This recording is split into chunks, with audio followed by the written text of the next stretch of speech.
Direction à présent l'Indonésie et l'île de Sumatra, où vit l'une des plus grandes populations d'orang-outans au monde.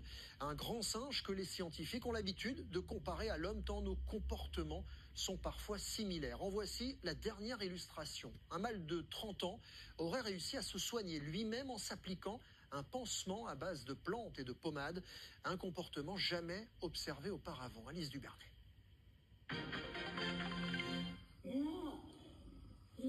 Racus a 30 ans et depuis peu, les chercheurs ont découvert qu'il sait se soigner seul. Après s'être battu avec un autre mâle orang-outan en juin 2022, il est blessé au visage. Pour se soigner, il mange une feuille de liane, connue en Chine et en Asie du Sud-Est pour être un remède traditionnel et notamment utilisé contre la malaria. Avec ses doigts, il a mis les morceaux de la plante mâchée sur la plaie et il l'a fait à plusieurs reprises. Puis il a mis les morceaux plus durs directement sur la plaie. En 5 jours, la plaie se referme et 2 semaines plus tard, il ne reste presque plus aucune trace de cette altercation entre primates. Mais avait-il conscience que cette plante le soignerait ?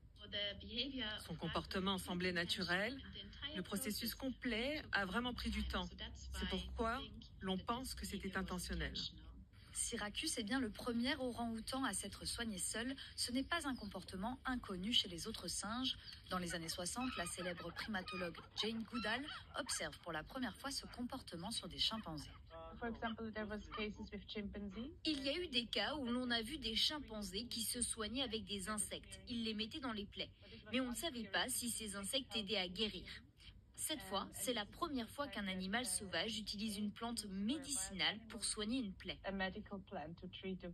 Dans les prochains mois, les chercheurs ont prévu de continuer leur travail, notamment pour savoir si Racus avait conscience que cette plante était une plante médicinale avant même de l'utiliser.